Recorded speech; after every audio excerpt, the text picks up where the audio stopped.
Ước lúc trước bé thơ anh luôn mơ mình có sức mạnh, để đến lúc anh lớn lên bao kẻ xấu anh sẽ đấu tranh.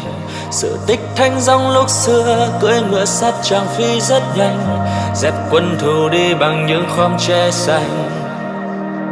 Giờ đã biết lớn biết khôn bao mộng mơ ngày xưa để dành, chỉ muốn mãi mãi có em tay cầm tay thật chặt bên anh.